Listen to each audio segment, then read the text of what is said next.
All right, welcome, ladies and gentlemen, to the fourth game of today as we bring you TDF versus NaCl here from the far, far north. This is Shatter. Spawning on the north side here in the green, we have TDF bringing double Montana, quadruple Des Moines, Zath. Goodness gracious. A Howden Liu, a 5 cruiser lineup here, and rounding things out, a Vampire Deuce, and what I assume must be, let's have a peek, as a legendary gearing. I got to find him. Yes, there he is. And let's have a look at the Vamp, just because I'm curious. Okay, yeah, he's built about like the way I would expect. Okay. Are these all? That's Des Moines. No, the Des Moines are split. The Des Moines are, yeah, a bit of a mix there. Bit of a mix. Okay. Yep. And if you look at the Des Moines, the range ones are going towards the far extreme flanks. Makes perfect sense. All right, talk to me about the NaCl lineup, Zath. Yeah, opposing them, NaCl bringing an Ohio, a Schlieffen, a full secondary build Schlieffen, I want to comment, including Auxiliary Mod 3. Interesting. Nice. A Napoli, a Salem, a Marseille, and a Des Moines, legendary Des Moines. And then they've got, am I looking at the right one? Yes. And then we got 3 destroyers. We've got a Daring, a second Daring, both non-legendary, and then a legendary Shimakaze to round out their lineup. Indeed. Now, as the intro video point kind of hinted at, this version of Shatter came about in the last iteration of the tournament. So the B cap in the middle is basically unchanged. If you've ever played Shatter in randoms, this is basically the same B cap you're used to seeing. But the caps on the wings are in a completely different spot. They are moved farther away, and they are smaller. The C cap in particular is, well, look at that place. Like, that is not some place you want to be if you're a destroyer. Let's put it that way. Yeah, exactly. I do also want to comment for a moment on Montana for TDF, Spartan 700. He's doing something very interesting. Obviously, he's got one of the Doe captains, or Halsey. But if you look at slot 1 in his build, he's got damage control modification. What that means is his DCP is even longer than the standard, 40 seconds for American battleships? It's at least 30. Yeah. It's at least 30. So the module adds another 40% to that, which is super sexy. And then I believe that whichever skill it is, top 3 over on the right, that adds even more action time for DCP. So that Montana, man, he can just sit there and take HE spam for days. I'm not going to lie, Zath. I feel like the damage control mod is fairly underrated by a lot of players. Agreed. Absolutely agreed.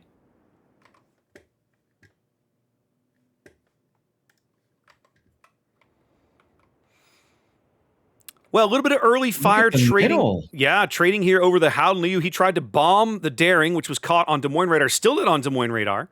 But they are putting some good shells into Big Gunner's Howden Liu. Blue Monkey's gearing getting beat up way over on the C-cap, taking a tremendous punishment here from the guns of the Shimakaze. Those aren't words I ever thought I would say. And he's still spotted. He's still in a gunfight.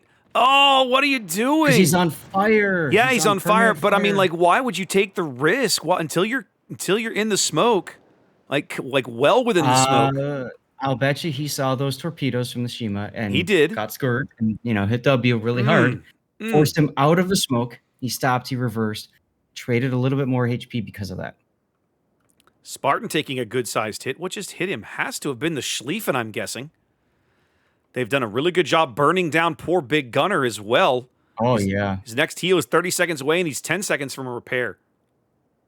Yeah, he's in a unenvious position, stuck bow in. Yeah, to a Des Moines who's just going to burn him mercilessly to death. Yes, as long as he can back up and not be spotted, he'll be okay, and he can continue just vomiting those airdrops over awesome. So it's finally where he's at now. Hell Knight taking a big hit through the nose from the Ohio. That's Harmlock way over here, down on the H line. It's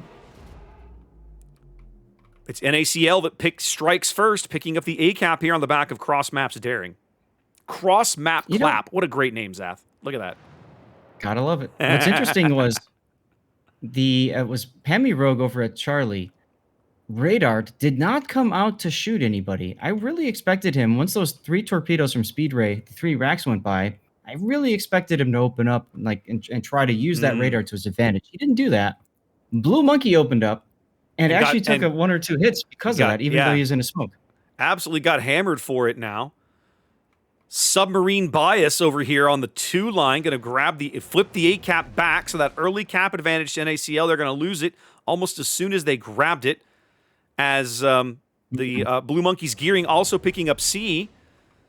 So now it's on NaCl to try and make a play here to pick up some points. I got to say, Zath, Big Gunner's Howden Liu's in a place that I would not want to be.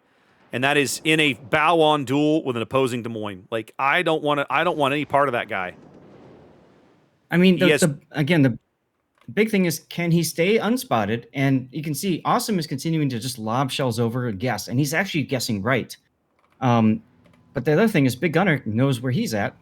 So look at the Daring and Des Moines staring contest at D, Zath. I love it.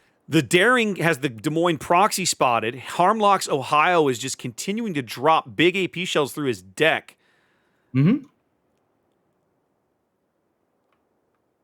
And look, now Awesome is moving up in his Des Moines. He got caught on radar. Yep.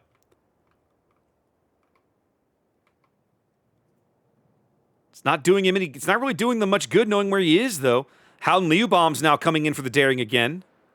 Those aren't going to land anything. Those are all going to be astern of the Daring, as Equity Index is going to pick up B here in a very hard fought, very well played maneuver there. Yeah, this was a tough fight for both teams, really. Very much so. Now, TDF played in Clash of the Classes 5 also. They were extremely competitive. They got all the way towards the end. I think they lost like 1 game total until they finally got knocked out in the semifinals. So, very strong team showing there. Of course, NaCl, we know, has a pretty strong competitive pedigree as well. I don't think Hell Knight's long for this game, Zath. He's in a bow-on duel with Awesome 101. He's going to lose that duel eventually. Some Ohio shells, by the way. The last Ohio salvo missed, but this first salvo looks pretty damn good. Right through the bow. It's enough. He gets 14. It's enough. Now it's enough. He got a full pin through the bow on one of those shells. And the fire, he put the fire out with 14 HP. Go ahead. You gotta keep in mind, in competitive, you absolutely do not pronounce a ship dead until it's dead. Oh yeah, no, it has to die. You've got to. It's like what's the line from murder mysteries in books? It's there's no body, there's nobody dead. So right, if you don't see it come up in your feed and watch it sink, it ain't actually dead. That's important. Right.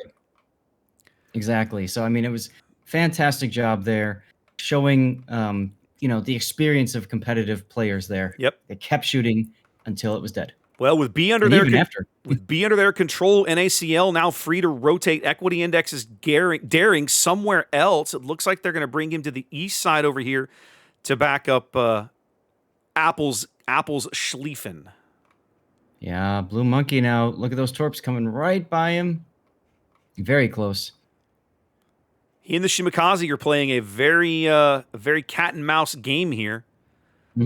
Blues come all the way to the 9 line looking to get torps back on Apple's Schlieffen. Now, for those of you guys who don't know, the legendary module for the Shimakaze allows you to vomit torpedoes even faster than you normally can. However, it comes at a cost, and that is your gun DPM, I believe, is reduced slightly. And the other big thing is your torpedo turrets turn so ever slowly. They're just glacial. So you have to pre-plan what side you're going to fire racks off on, and you absolutely cannot knife fight with that Shimakaze. No. Once you make that mod to your ship, that ship is basically not going to be useful in a gunfight ever again. Correct. Schlieffen Hydro's got almost 2 minutes to run, so I would assume that Apple is not going to really have a problem with these gearing torpedoes coming in here. Looks like he's decided it's time to move up, or at least he's creeping forward slowly. Was about half speed, maybe. We're at the halfway mark of the game. It's about almost 120 point lead here for TDF. A very even game so far. They control the wing caps. Apple does take one on the tip with a Schlieffen. He was trying to get his bow into the C cap, and he took a torp for his trouble. Now, Blue Monkey is doing something that I love, Zath, and that is he is continually staggering these launches, right? He's doing a great job. He's putting them downrange about every 30 to 45 seconds right out of the tubes. I love that. That's right.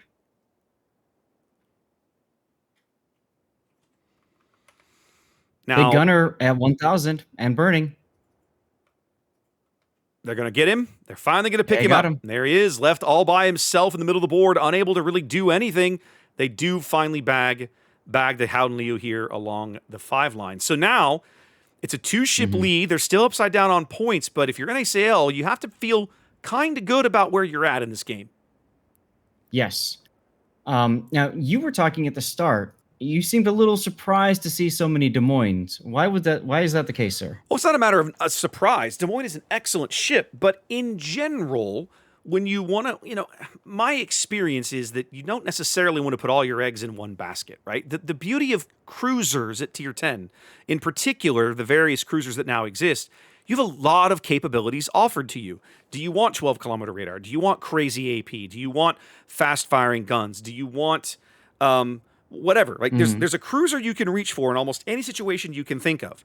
But when you take only one cruiser, you really kind of limit your team's capabilities. What can I react to? Well, I have a whole lot of 10-kilometer radar and a whole lot of fast-firing guns, which sounds awesome and probably isn't bad. But what if you want long-range AP power? You don't have it. Not really. Yeah. Right? You don't have... These aren't Stalingrad guns. Is the Des Moines going to take one of these? He's going to take a Napoli torp, ladies and gentlemen. Oh, right under the screws.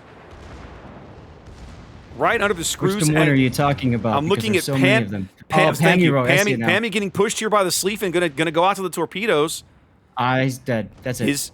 He gets his fancy acceleration boost, but it's not enough to get out of the way of the Schlieffen torpedoes. And now between the Schlieffen and the Salem on the north side of the line, already on the home side of the map here for TDF, they're going to struggle. Mm-hmm.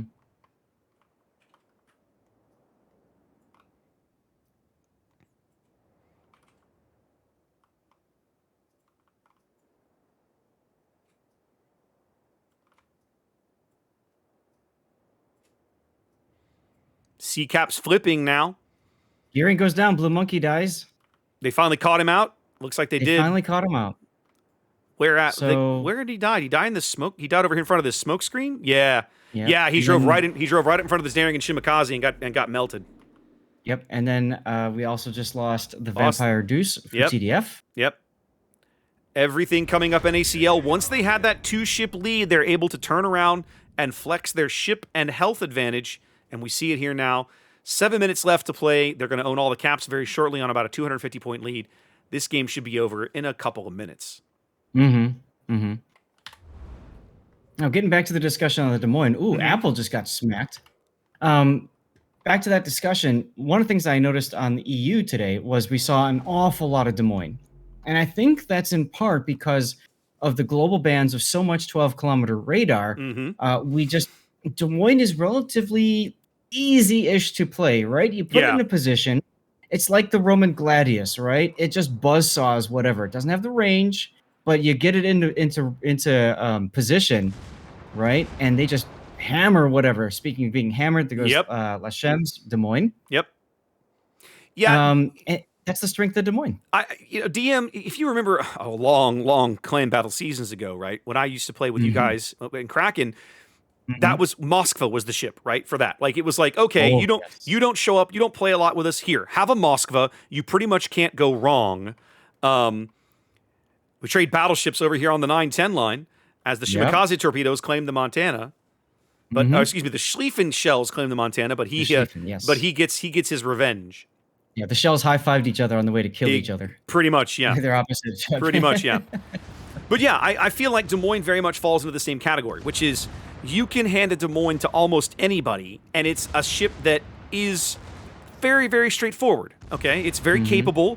There's a lot of things it does well, and it's a ship that you almost can't go wrong with in any lineup you can think of. But look at Spartan getting AP shots right now from Des Moines. That's oh yeah.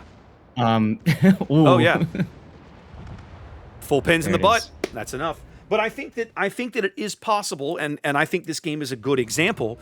It's possible to overload your lineup with too many Des Moines, right?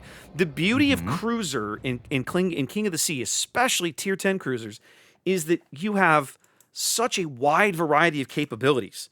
And I feel like, with the possible exception of certain corner cases, right, there's probably some maps you can make the argument that, okay, overloading on this type of cruiser is not a bad play.